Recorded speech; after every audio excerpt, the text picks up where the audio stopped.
आज हम लोग लखनऊ निराला नगर जनचेतना पे हैं और हमारे साथी यहाँ पे हैं।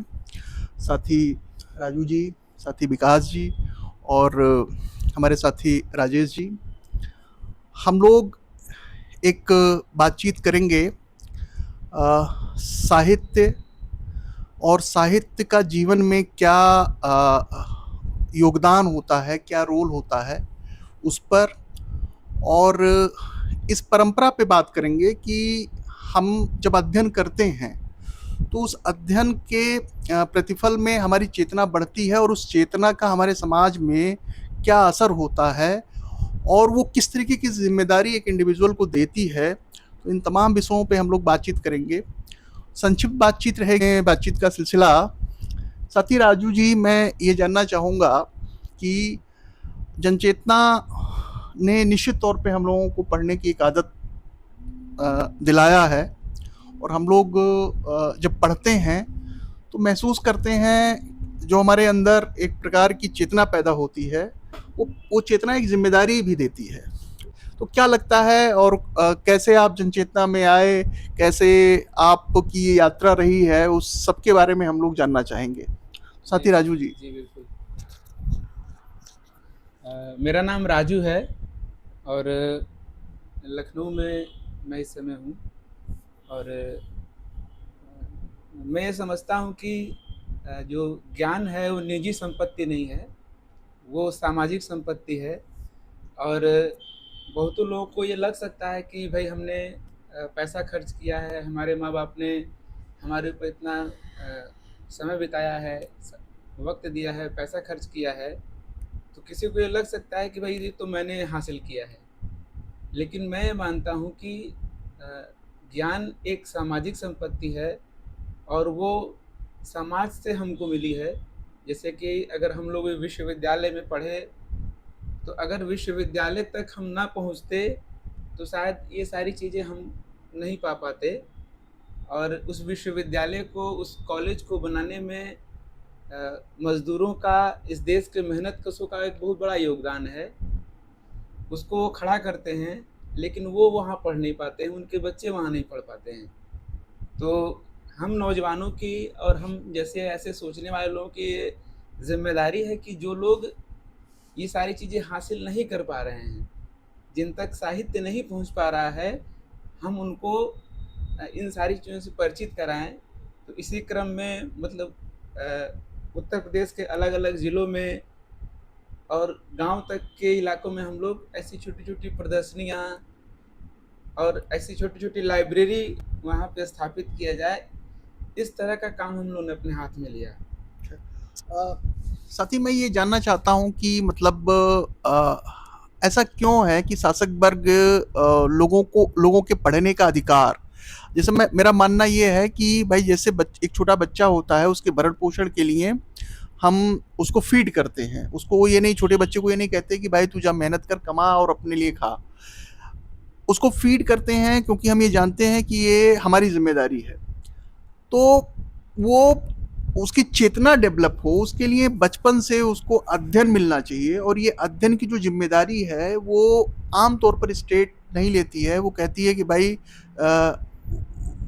आपको पढ़ने का उतना ही अधिकार है जितना आपके पॉकेट के अंदर नोट पड़े हुए हैं, यानी शिक्षा का बाजारीकरण पूरी तरीके से हो रखा है। तो इसीलिए विश्वविद्यालय तक आज भी देखिए बहुत सारे बच्चे नहीं पहुंचे। तो ऐसा क्यों होता है कि शासक वर्ग जो पूरे शिक्षा का जो सवाल हमारे देश में है, जब शिक्षा की दो तरह की पद्धति जब बनाई जाएगी, एक तरफ जो है शिक्षा का जो सरकारी तंत्र है वो एकदम लचर हालत में है, बर्बाद होने की कगार पर है, और दूसरी तरफ जो बड़े बड़े कॉन्वेंट स्कूल हैं जिनकी इतनी ज़्यादा फीस है कि वहाँ आम आदमी अफोर्ड ही नहीं कर सकता है, अपने वो सपना तक नहीं देख सकता है कि उसका बच्चा उसमें जाए। तो इस तरह की जब पूरी व्यवस्था कायम की जाएगी तो जो हालात इस समय है कि एक मजदूर 9,000 10,000, अगर वो 12-12 घंटा 13-13 घंटा अगर मेहनत करेगा तो 14-15 हज़ार रुपये वो महीने का कमा लेगा। तो इतने पैसे में वो अपने बच्चों को उनका भरण पोषण करेगा, वो कमरे का किराया देगा और ज़रूरतें, दवा इलाज की ज़रूरतें पूरी करेगा, तो पढ़ाई का काम जो है वो पीछे हो जाता है उनके जीवन में, और उनके बच्चे भी कहीं न कहीं कामों में भी हाथ बटाते हैं। पूरा परिवार जब खटता है तब जा कर के उनके घर का खर्च चलता है। और इसमें जो सरकारी व्यवस्था है शिक्षा की, वो एकदम खराब हालत में है।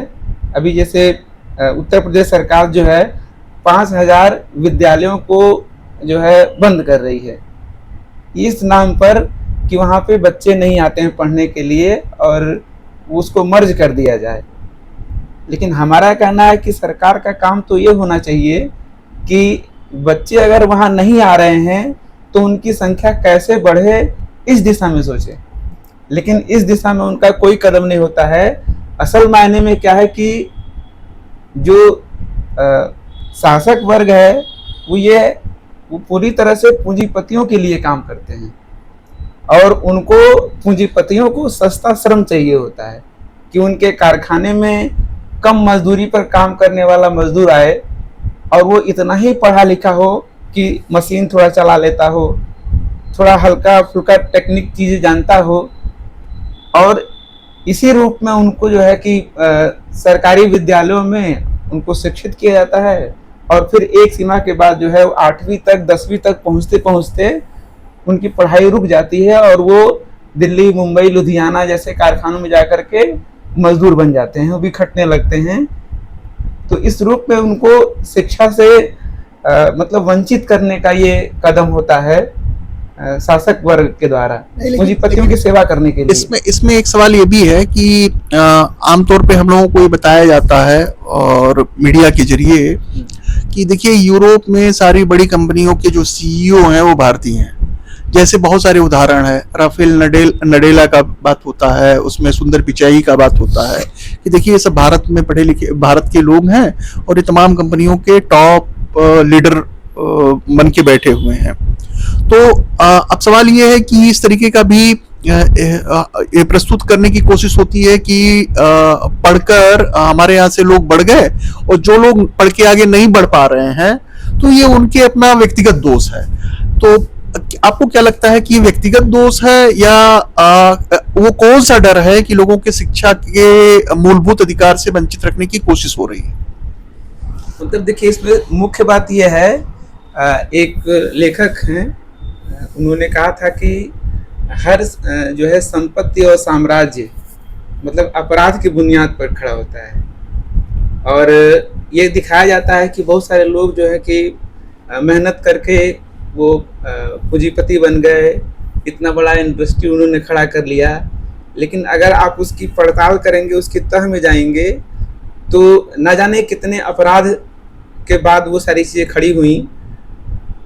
और कारखानों में वो इस तरह की चीज़ें होती हैं, और एक जो मजदूर वहाँ काम करता है वो वहीं का वहीं रह जाता है, और मालिकों की पूंजी में लगातार बढ़ोतरी होती रहती है।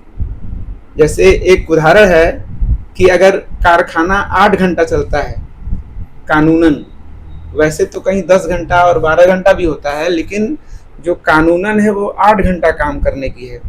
एक मजदूर जब कारखाने में काम करता है तो जितना वो वेतन पाता है, वो 1 घंटा कारखाने में काम करता है तो उतना काम कर देता है जितना उसको पैसा मिलता है। बाकी जो 7 घंटा वो काम करता है वो वहाँ के पूंजीपति के लिए काम करता है, उसकी पूंजी में बढ़ोतरी करता है, और इस पर आए दिन वो लगातार पूंजी बढ़ोतरी होती रहती है। उसके 1 कारखाने 2 कारखाने बढ़ते रहते हैं और मजदूरों की हालत लगातार दयनीय होती जाती है, स्थिति खराब होती जाती है। इसमें राजू भाई ये भी सवाल आता है, पूंजीपति वर्ग की जो संपत्ति बढ़ती है तो ये कहा जाता है कि भाई किसी की संपत्ति अगर बहुत ज्यादा बढ़ रही है तो वो सोएगा एक ही बेड पे ना, वो खाएगा अपने पेट भर, तो बाकी जो पूंजी होती है उस पूंजी का क्या होता है? वो पूंजी फिर से रीइन्वेस्ट होती है, और रीइन्वेस्ट होती है तो क्या होता है कि लोगों को रोजगार मिलता है, जो आमतौर पे बच्चों को नौकरी मिलेगी, और हमारी भोली वाली जनता को ये बात हजम भी होती है, यहाँ हमारे लोगों को नौकरी मिलेगी। आपका क्या अनुभव है? मतलब देखिए, मतलब और हम लोग ये मानते हैं कि पूंजीपतियों का चरित्र है, और पूंजी का ये चरित्र होता है कि वो लगातार मुनाफा कमाने की एक प्रवृत्ति रहती है। और जब अब मार्केट में एक प्रतिस्पर्धा का समय होता है, जैसे आप जहाँ पर हम लोग काम किए हैं मजदूरों के बीच में, तो हम लोगों ने देखा है कि मतलब जहाँ पे कपड़ा उद्योग है, तो कपड़ा उद्योग में केवल एक पूंजीपति नहीं शामिल है, वहाँ पे दर्जनों पूंजीपति हैं जो लगातार वो ये सोचते हैं कि हमारी पूंजी बढ़ोतरी हो, हमको ज़्यादा मुनाफा मिले। तो वो लगातार वो इस फिराक में रहते हैं कि कैसे उनकी पूंजी लगातार बढ़ोतरी हो। तो वो क्या करते हैं कि मजदूरों की छटनी करते हैं। जहाँ 10 मजदूर काम कर रहे होते हैं, उसी काम को वो 5 मजदूरों से 6 मजदूरों से कराते हैं और नई तकनीक लेकर के आते हैं। वो काम देते हैं, उनको रोजगार देते हैं और पूंजीपति उनका भला करते हैं। लेकिन मैं ये नहीं मानता हूँ। आप क्या मानते हैं? मैं ये मानता हूँ कि अगर मजदूर कारखानों में काम करना बंद कर दें, असल मायने में कि मजदूर पूंजीपतियों को काम देते हैं।